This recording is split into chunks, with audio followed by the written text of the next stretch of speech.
Welcome, welcome, welcome. It's Tuesday, August 13th, 9 p.m. in the DMV, 6 p.m. in And LA. I'm six, Samuel Giacinto, and I'm Jack Armstrong.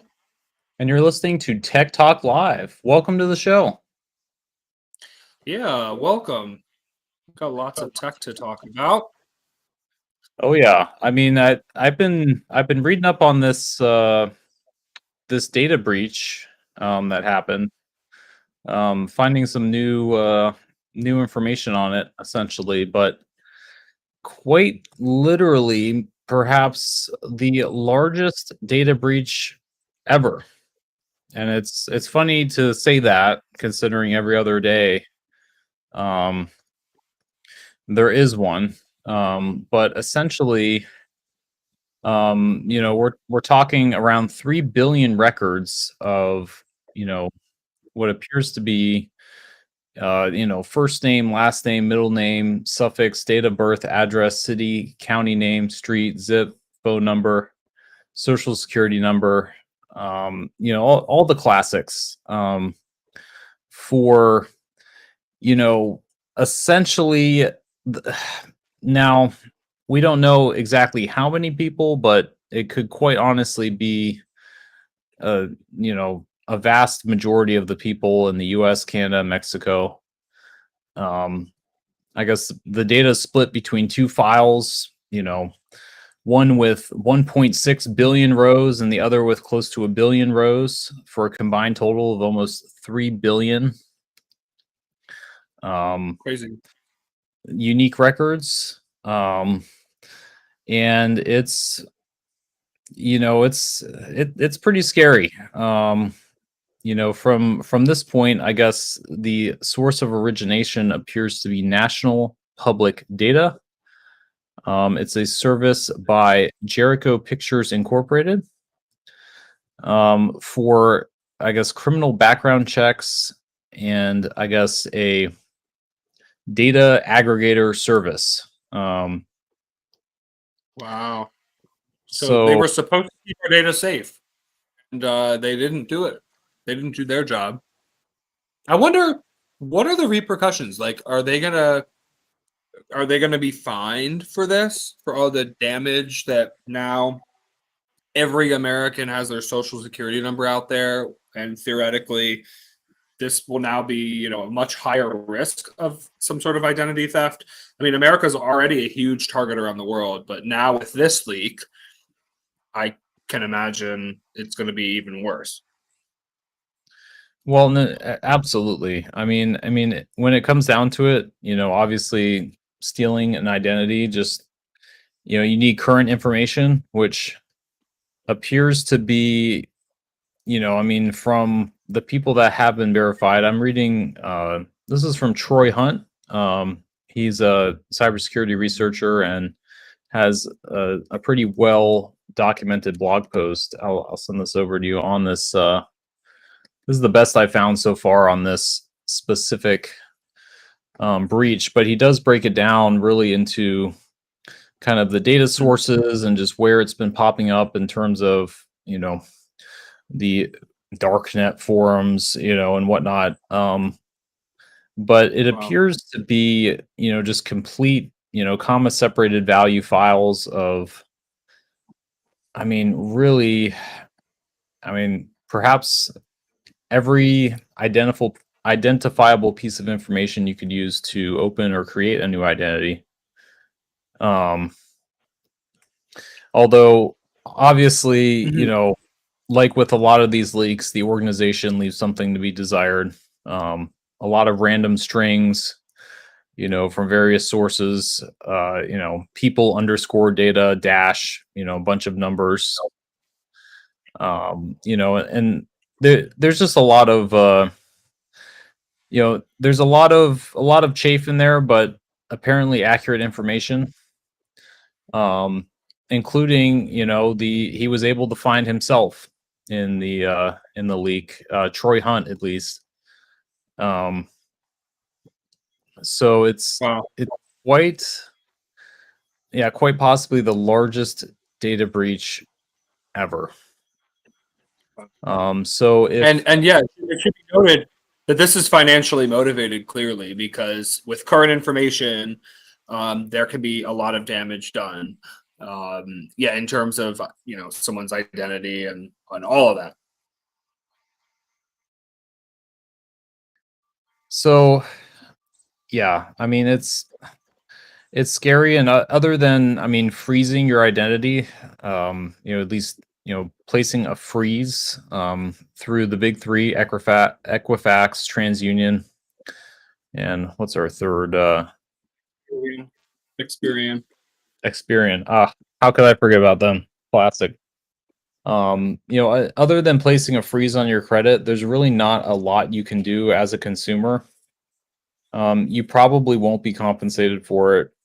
They probably won't, see a meaningful punishment for it, but it is something where you do need to be aware of, and just, expect potentially, an uptick in, you know, I mean, actors attempting to steal your identity. I mean, because this literally is, the, so some are saying the largest. I don't know how you quantify a data leak beyond, unique records or size or whatnot, but I mean, this is close to 3 billion records. So it is sizable. It is, you know, breaking as of today. So be prepared, and as a consumer, that's probably your best tool possible. Is if you don't expect to need credit, you can always unfreeze your record as well. But if you're in the position to where you're not going to need credit for a while, I would recommend placing a freeze on your identity immediately, just to prevent any sort of aftershocks from this. What can really only be described as the most blatant breach of really anybody's personal information in the history of the internet. So we're making history, maybe in not the right way, but It's sad that this keeps happening. I mean, it's really sad that this keeps happening. Also, a reminder to maybe, use strong passwords. So go through, if you use a password manager and you've got some old accounts with, potentially sensitive information. I'd like to remind people, Expedia is a good one to go in there and change your password. Expedia's been around a long time. Obviously, they have your data. They have probably your frequent flyer numbers and maybe IDs and passport numbers and stuff. And I do feel like that's something that gets overlooked. So definitely changing passwords to various things. Obviously, if you get emails, be very cautious of the sender. Always look at the domain. That's another good way to do it. Social media. I mean, also, I know that, sometimes there's, sketchy messages. I would probably ignore a lot of messages that are asking you for information or scaring you into something, because any legitimate source is not going to be, coming for your social media account to tell you something. So, any other good? Yeah, use a VPN if you're on a public network. A lot of VPNs are built in. iCloud, for iCloud Plus members, has the private relay. There are other VPNs that are a few dollars here and there, and I mean, I'm sure you can get a VPN. It's probably worth it. A couple dollars a year to secure, and it'll automatically turn on when you're on Wi-Fi. You can set it up that way. Public Wi-Fi would be a great precaution as well. And I think another one people forget is the mail, their mailbox. So I don't know. I mean, we haven't had a lot of issues with the mail, but I do know that sometimes your mail can get stolen. So I know there might not be a whole lot you can do, but maybe just collect your mail every day. Don't forget about that. Try to get your mail as often as possible, because if thieves were going around kind of swiping people's mail. That is and you never know sometimes what's coming for you. So getting your mail. Any other good tips, Sam, that you can think of that I didn't? Well, I mean, so other than, an overarching, if you've been meaning to learn, how to protect yourself from fraud or misuse of information, this may be a great time to start getting serious. And also, for people who are interested, you can go to, so this is, government mandated in the US if you're listening, but annualcreditreport.com. And despite the name, basically, they now offer free weekly reports. So back when they signed this into law, it was an annual credit report, but now you're entitled to a free report every week. Especially now, I think could be, could be a good time to, set up an account there, request your report, keep an eye on, what the, reporting agencies know about you. And if that doesn't match up, there could be, somebody attempting to be you, or, impersonating you, who's trying to either add a phone number or an address or other information to your file, that's not you. So, keep tabs on your credit file. It's your social credit score in the US. We just don't talk about it. It very blatantly is, does kind of gatekeep, what you're able to access in society, and it's important that it's correct. So that is a great Also, resource.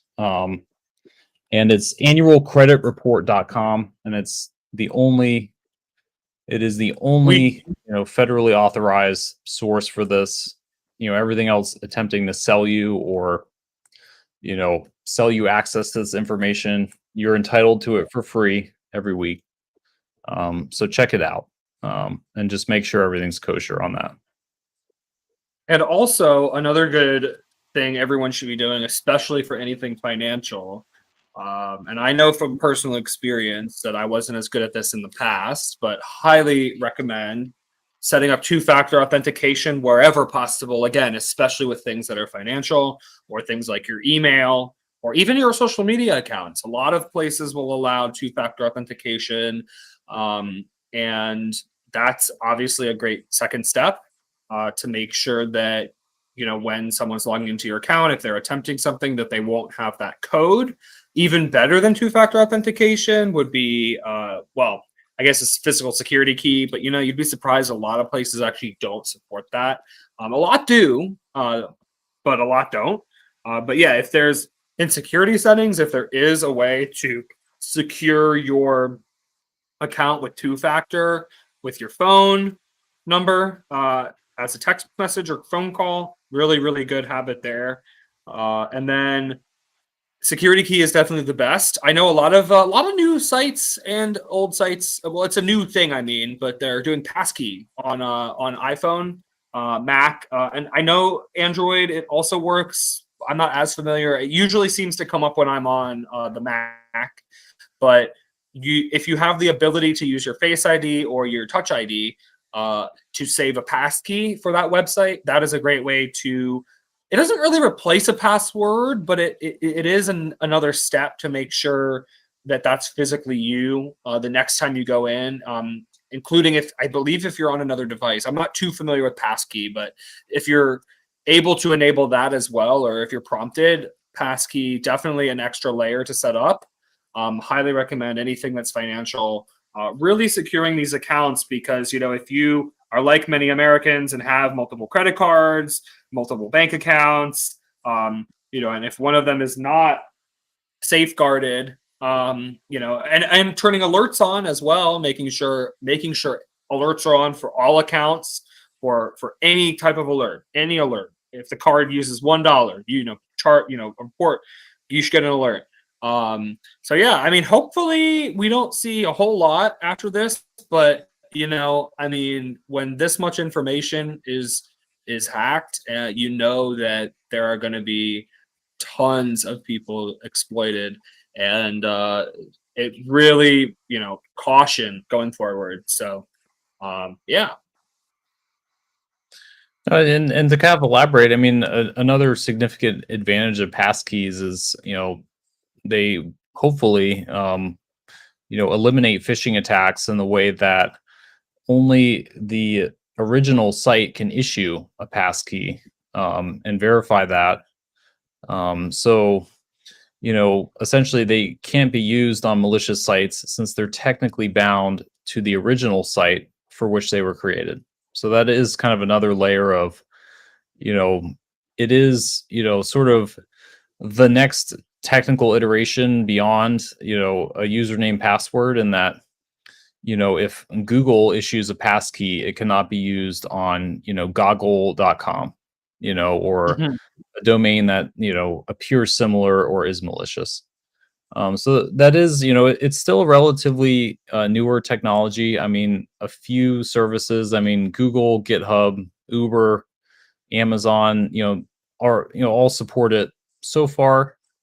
It's slowly catching on. I mean, it obviously requires a lot on the back end for, you know, it to be supported. So that's kind of, sort of explains the slower rollout.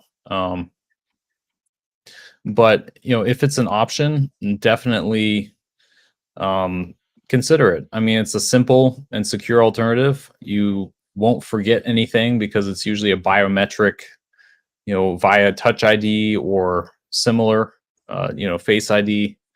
Um, so it is, sort of a a simpler but also more secure alternative. So not, usually that's not, those two things don't go hand in hand, right? Security and convenience. But this is kind of one of those rare times where it does.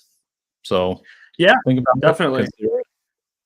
And then I'd also be remiss to mention if you are in the US, and you do happen to sort of realize that your identity has been stolen, the FTC has a resource, identitytheft.gov. You can, essentially answer questions about your situation, get a recovery plan based on your current situation, and then go through, what you need to do from, your perspective to mitigate what is happening, because it is scary and it is, it is something that may require, it may require a plan. So that could be a good first step. Um, Fortunately, haven't personally been impacted by this, but no, it's not a matter of if, but a matter of when. So take all the Definitely. precautions you can. Um, Unfortunately, as a consumer, you know, utilize the weak but afforded protection that we get, um, to kind of mitigate the, really the fact that there was a company called National Public Data that even had all this stuff. It's sort of like, It's amazing. when this happens, it's like I personally had never heard of National Public Data as a data aggregator. But now here we are, the largest leak in internet history, and they're at the center of it. So Yeah. it's something that, it's, companies that you've never heard of have more information about your existence than you've ever known. So that's kind of the sad dystopian reality of it, right? But there are things you can do Yeah. to protect yourself. Now, speaking of data, so before we move on to some more exciting, more positive news, I do think we should mention that you can request your data file to be deleted a lot of the time. Now, not a sponsored message. Do highly recommend the service. I personally use it. I do really like Cloaked and how they automate the process for your data, for requesting your data's removal from, I don't even want to say dozens, I want to say hundreds of data brokers. And, you can scan your phone number, your name, all these details about you, and you can with pretty much a click of a button, you get a list of, and it sends all the requests out. And then when it gets it back to you, it'll update the status in the app. Anyway, long story short, that's the easy way to do it. And not saying it's difficult, but you can also do it yourself. You can request your LexisNexis report, which a lot of insurance brokers use that. You can request the Verisk. I think it's called Verisk. The Verisk is another one. There's a bunch of aggregators, early warning reports, of course, credit reports, which I guess you can't delete those. But anyway, there are a lot of files where you can request them, and you can also request, especially with the data brokers, your data to be removed.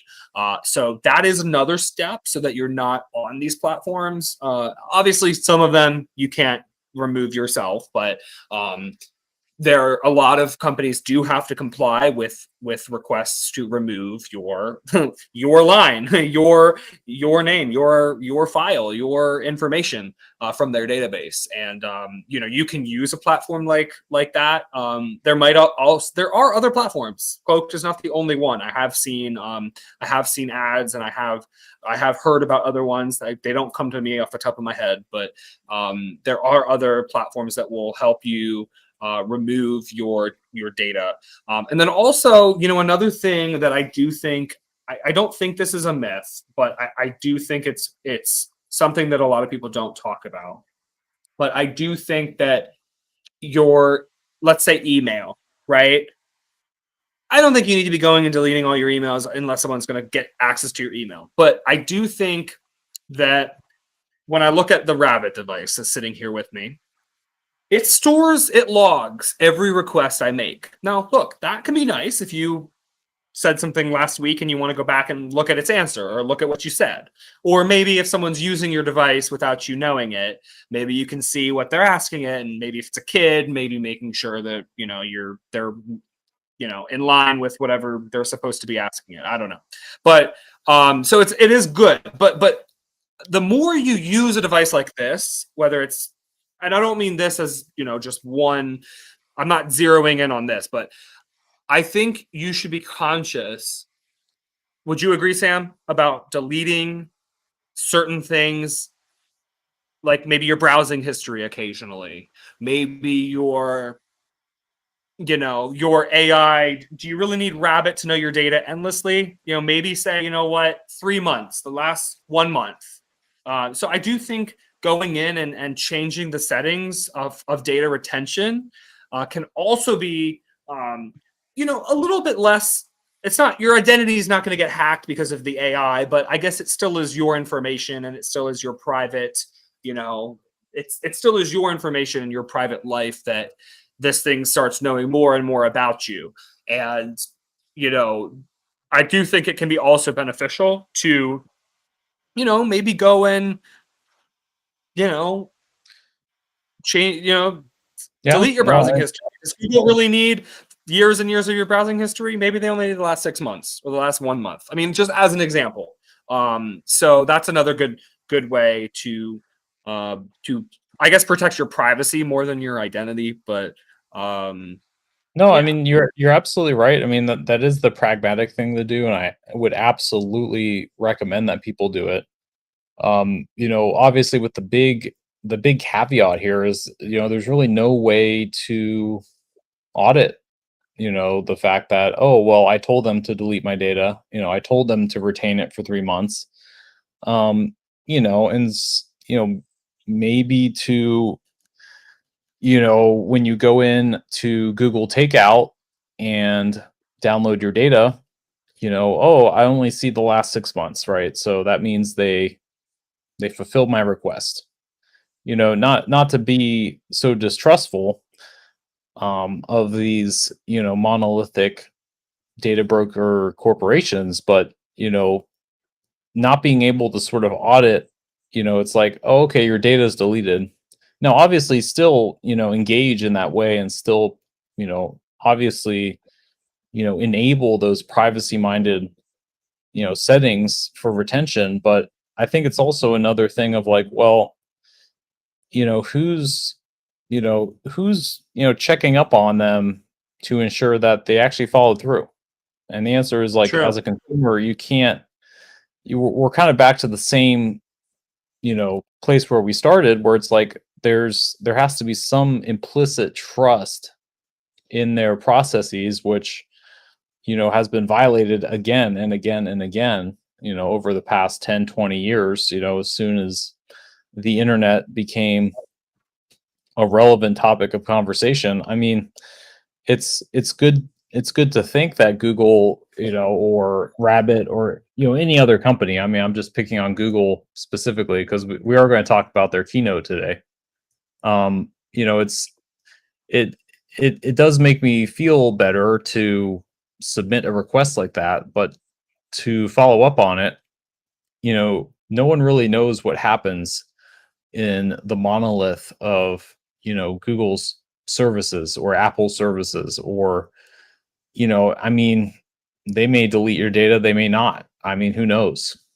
Like, quite literally, I mean, that process in of itself isn't transparent. So how can we, considering we got to this point, is it, as simple as saying, oh, well, we gave people a big red button and you can just delete your data whenever, and, we'll forget about you, you know, but who's to say, they don't, generate something based on your data, right? I mean, your profile and what you like and how you're classified into ads, and, your preferences and whatnot. I mean, sort of products of your data, right? It's not technically your data, right? But who's to say they can't, Google can't run their final post processing on all your data and then get rid of it, or, so even if they do delete it, the sort of what they create with it is still something that's probably relevant and is probably still used. And that's kind of, while that's not technically your data, it's something about you or your profile or you as a person that's a product of your data that technically wouldn't even fall under your request at all. So it's something where it's like, well, it's really nice to think about, and certainly don't take that as like, oh, well, why bother? But that's also, kind of been a lingering question in my mind, at least, of like, well, especially with all the generative, I mean, generative intelligence. I mean, what's stopping Google from saying, this user basically requested to delete their data. Let's create a personality, based on, something that, something we can use to still sell ads or still monetize this user, that we can use after this request is processed, because it's not your data, it's just trained on your data, which then we're going to delete. So we'll comply with the spirit of the request, or the literalness of the request, but not necessarily the spirit of the request, because the law doesn't say you have to comply with the spirit of anything.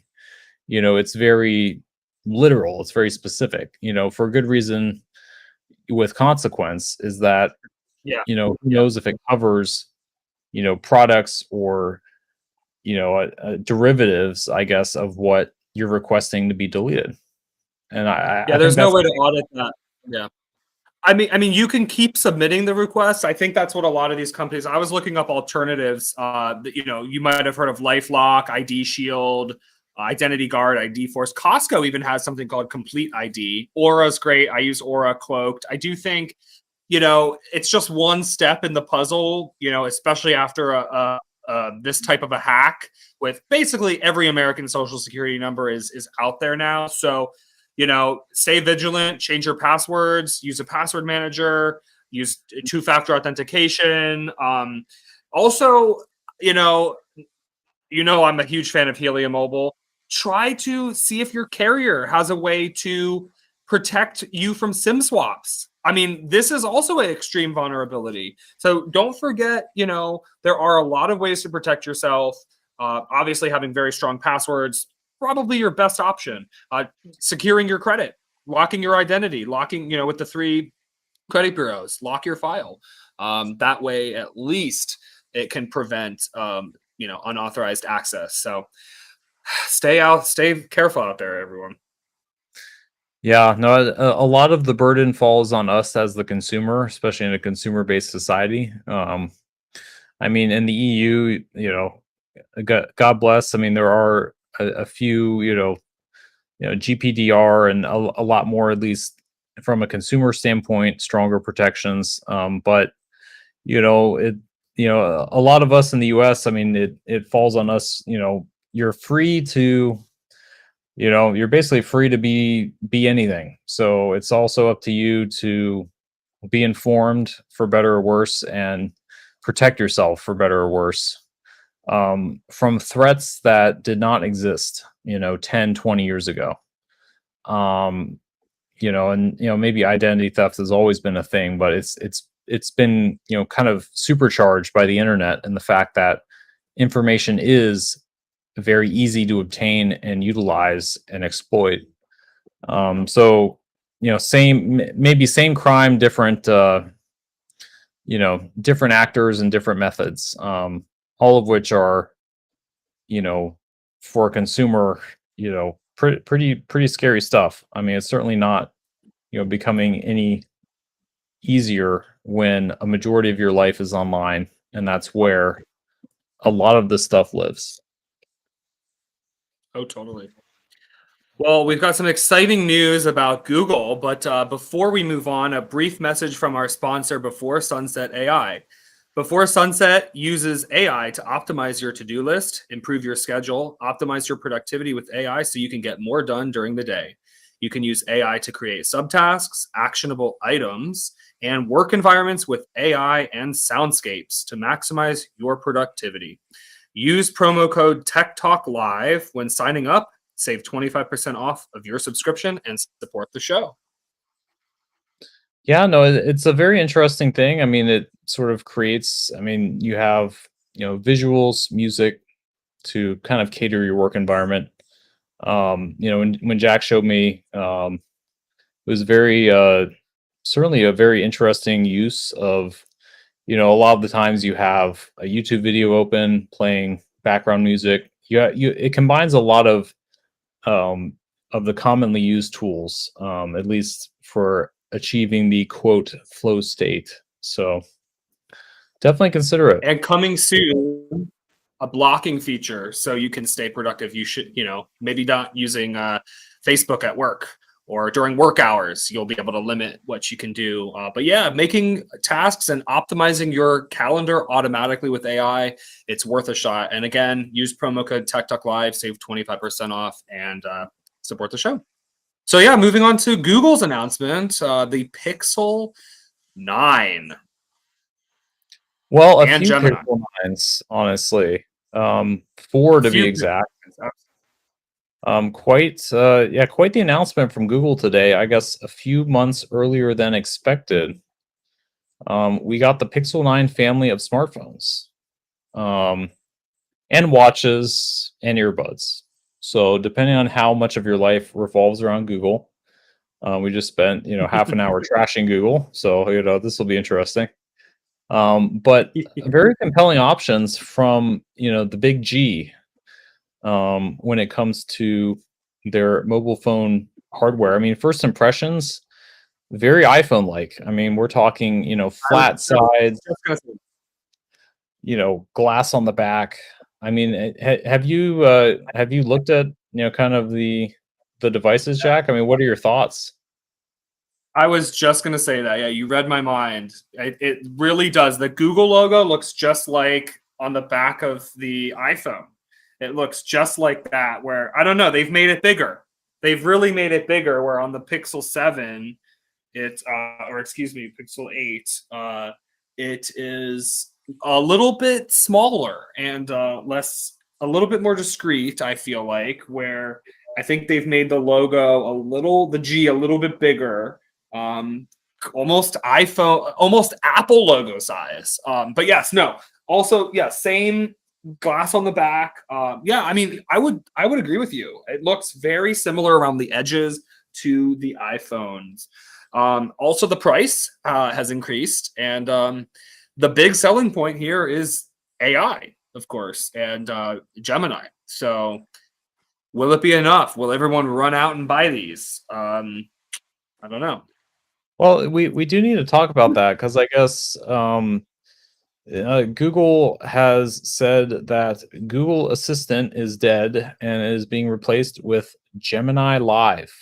So kind of another rebranding campaign. I mean, we talked about the Chromecast being replaced with, Google TV. I mean, it's impossible to keep track of this stuff because, again, Google kind of has a different rebranding project every week. At least with Facebook and Meta, Twitter and X, it's all, something, at least it's, once a year, but with Google, it seems to be every other week. So, we went from Chromecast to, yes, Google TV. And now instead of Google Assistant, we will be, talking to Gemini Live.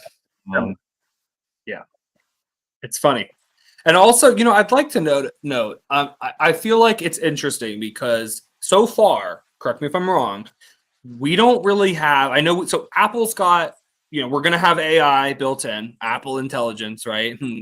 But I think it's interesting that they're giving 1 year of premium AI with the Pixel 9, but they really want you to keep paying for it. And I think that's fascinating to me because I have a feeling that Google or that Apple, unlike Google, will probably include it. And I feel like the future is not necessarily a premium AI experience. And I come from I am someone who, has multiple AI. I have access to the premium AIs, but and I do see why they're paid. I know that, but again, when this reaches the masses, like you're going to start paying, for Netflix and an AI on your phone just so your assistant's better. Like, I feel like consumers are going to expect that to be built in.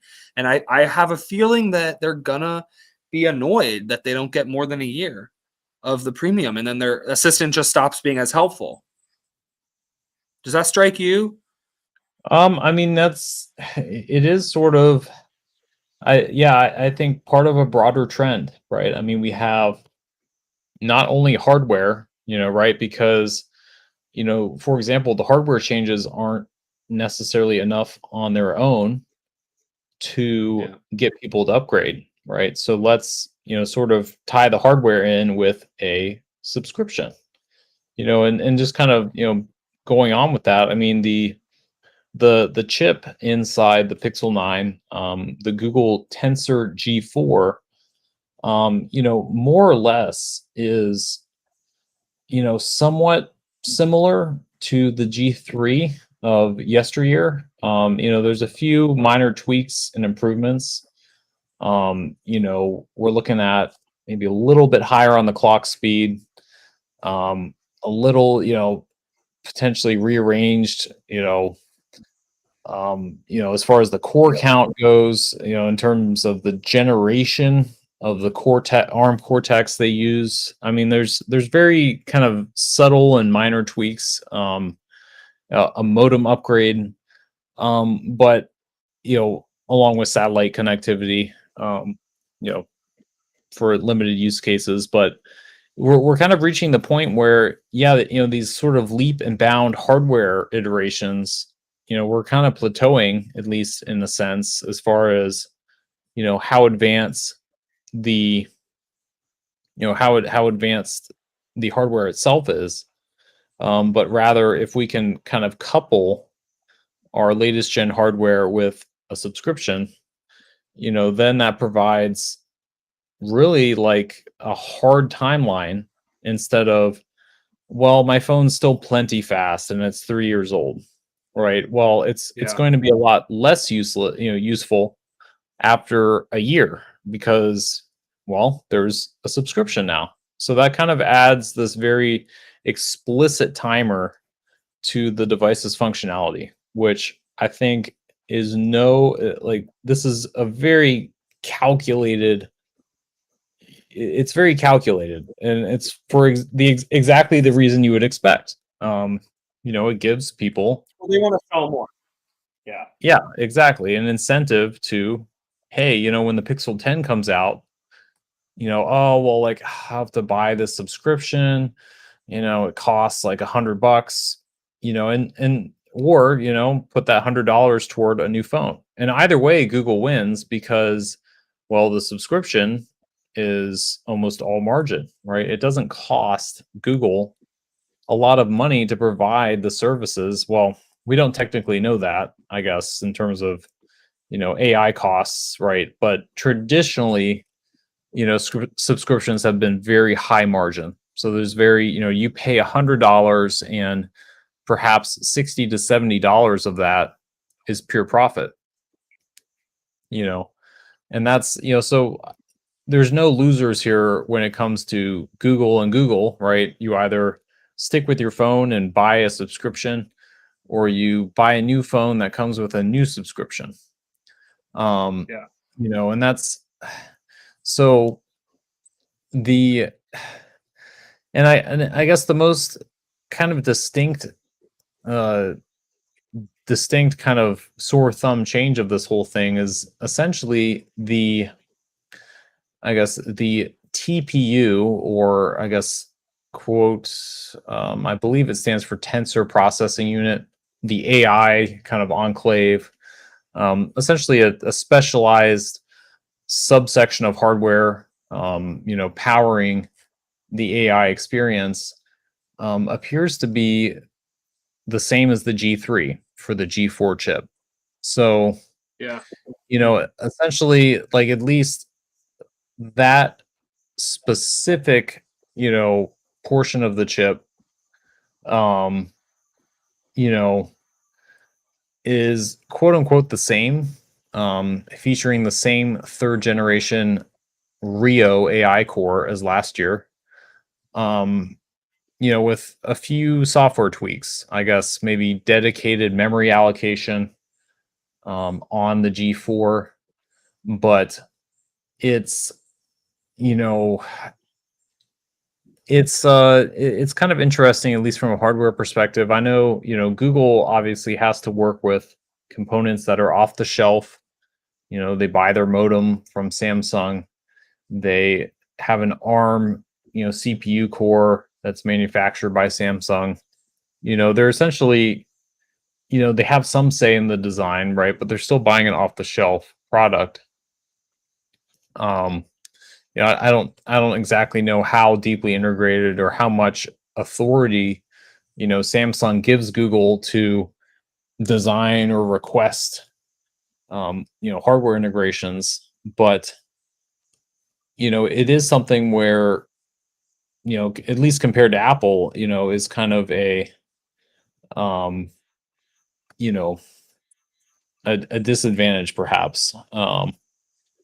But I mean, people are already excited for the G5 tensor coming out next year, which will supposedly be made by TSMC, um, Hmm. our friends and global leader of the silicon manufacturing, at this time. I mean, no one can really come close to their processes and their, so despite the Pixel 9 not even being out yet, there are rumors that the Pixel 10 will, utilize the latest and greatest. So people are already, excited for that, apparently. But I thought that was a little funny. It's always good when you have a leak for next year that supersedes the leaks for this year, which were just confirmed today via a keynote. Yeah. Well, Sam, it's funny. I still personally think they're making a mistake. Just kind of even Apple, which AI will be free at the beginning, but then I think it'll be paid. They just always do this where they don't really say when and how it's going to eventually transition.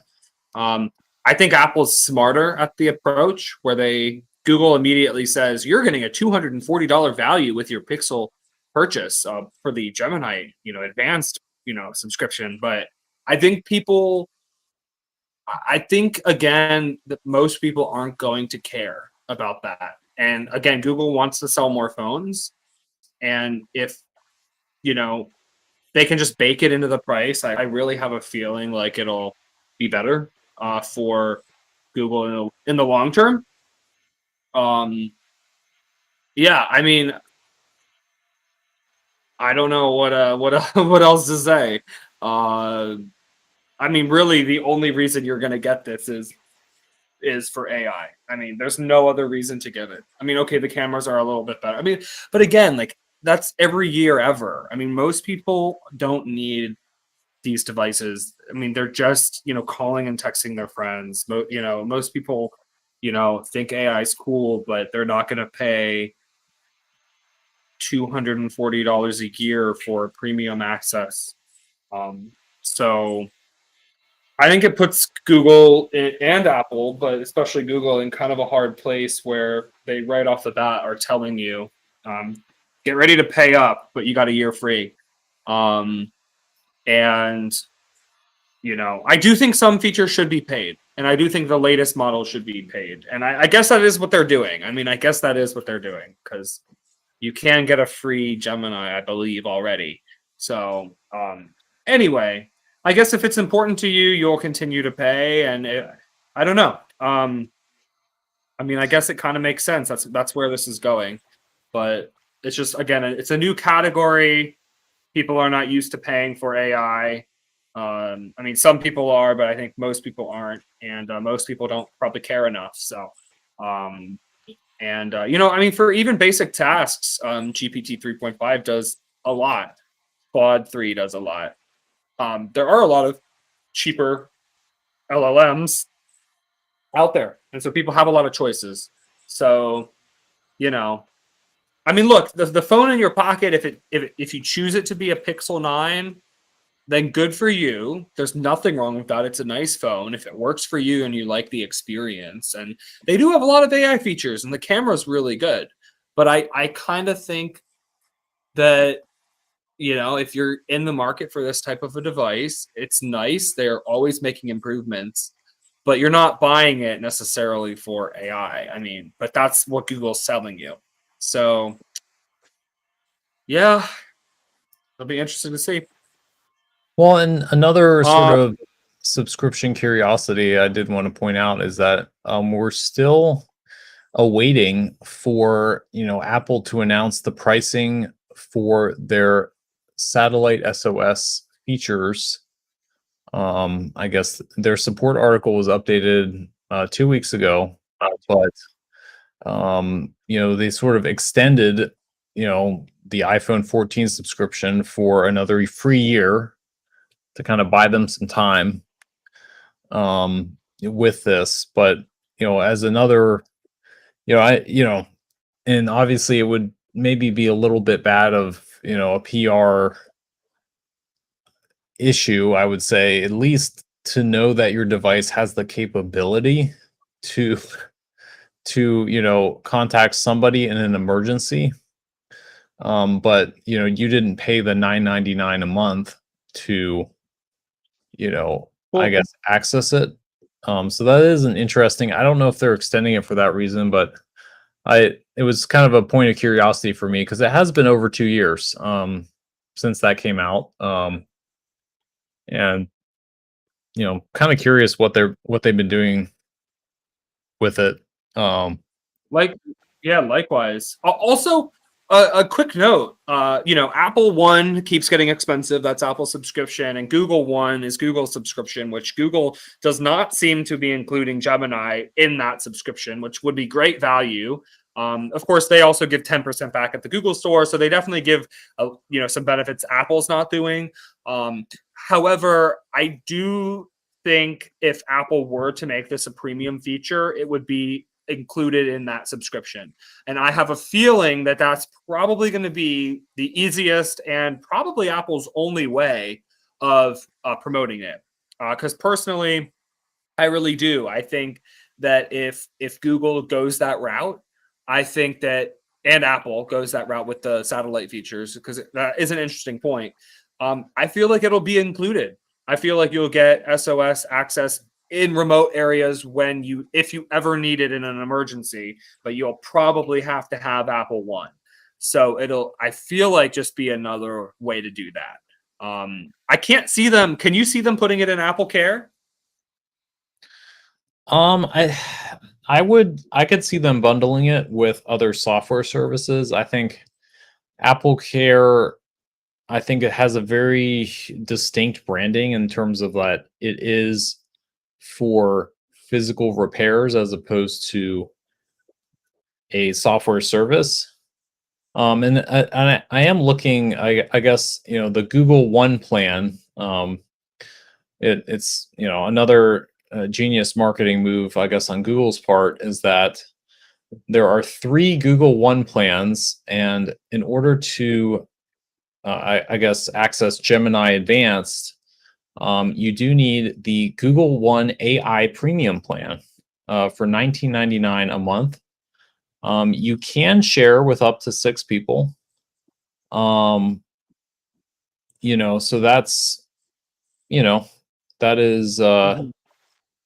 and it's not available for an annual discount, at least for the AI premium plan. So Google One, you have basic, premium, AI premium, and then I guess the annual plan is only for the storage options and not for the AI premium option. So I think that's kind of an interesting.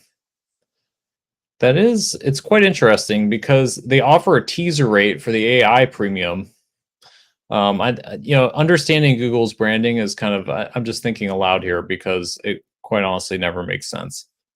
They offer a functionally a discount for the AI premium plan at this point. 2 months at $10 a month, $20 a month after. But they don't offer an annual, save 16%, incentive for the AI premium plan, which I think is a little interesting. I don't know if it's because they don't really necessarily know where it's going to be in a year or if they'll even offer it in a year. I think it is quite, you know, quite interesting. I'm not going to pretend to understand it because it's Google, so their branding could change next week. But it certainly is. It's interesting to say the least. I mean, it's coming in at a price point a lot cheaper than Apple One. Or I guess the Apple is it Apple One as well? Shoot, now I'm getting confused. It's Apple One, but Apple One is more for Apple TV. It bundles more storage space, so you can upgrade your iCloud and mail storage. Apple One also includes fitness on certain plans, Apple News Plus on certain plans. So, I mean, Apple does have a lot of subscriptions that do offer value. Oh, and Apple Music, obviously. So, I mean, yeah, Apple has a lot of subscriptions that can make sense for people. But, if you prefer Spotify or if you really don't like anything on Apple TV Plus, then there's really less of a reason to upgrade and sign up for the subscription. But again, I mean, I do feel like they will include it because they want more people subscribing to Apple One. They want more people in the ecosystem. They want to upsell as many people as possible. Yeah. So Well, it's shall quite be. interesting. Because I guess I mean the Google price point is a lot more competitive, at least for their flagship plan. I mean, the Apple One Premier now clocks in at $37.95 a month. We'll call it 38, versus the $20 a month of Google's plan.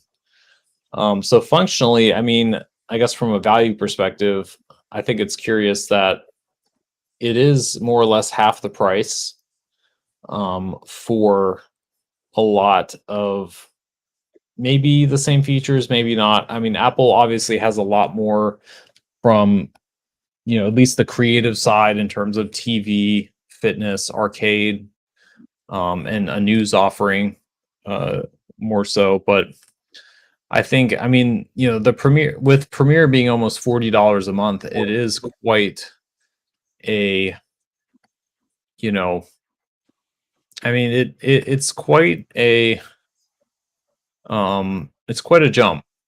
Let's just put it that Yeah. way. And that's quote unquote saving $29 a month, um, over, all the items purchased individually.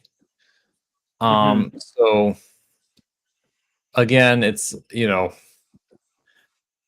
whether you're saving money or not, that's up to you. But it really is, I guess, kind of a distinct difference between the two.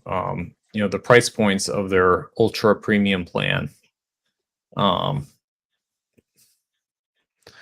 Also, I really don't know why AI premium is not just called ultimate. I mean, Google, if you're listening, just, take the free branding advice.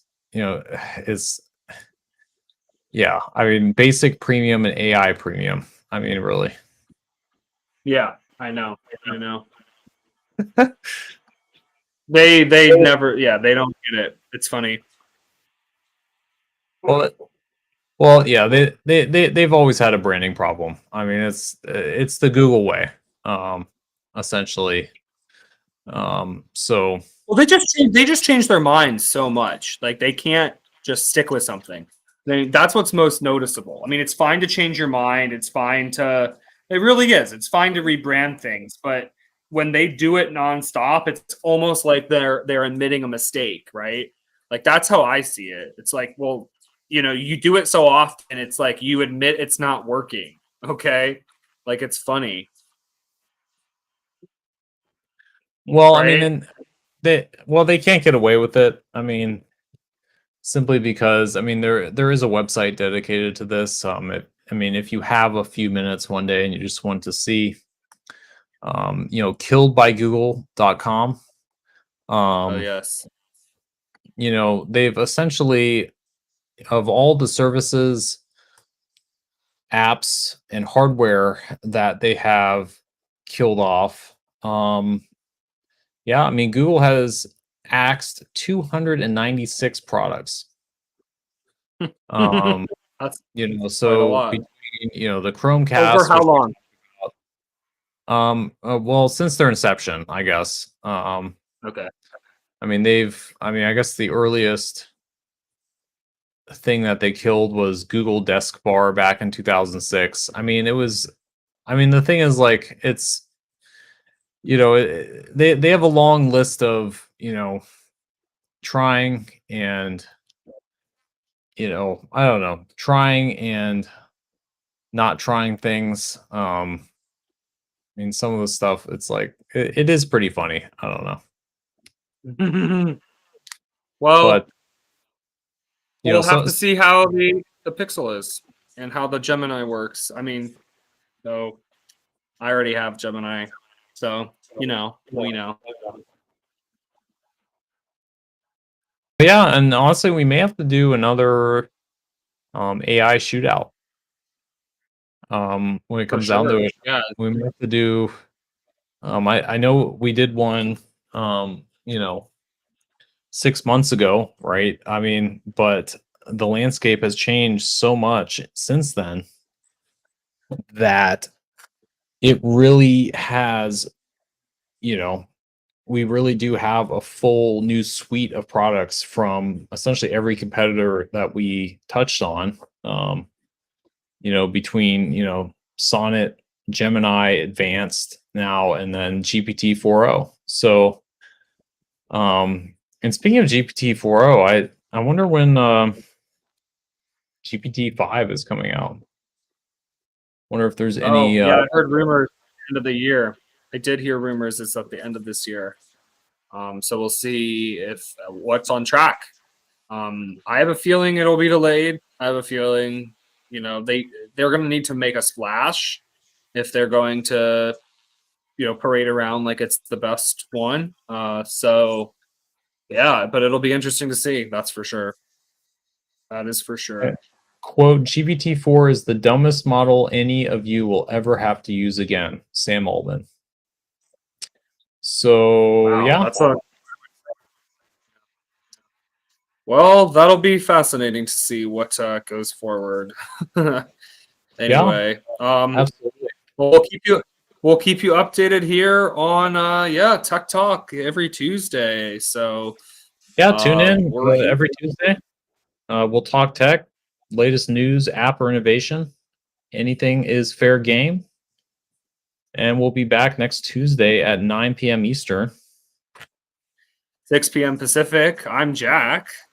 And I'm Sam. Talk to y'all very, very soon. Talk next week.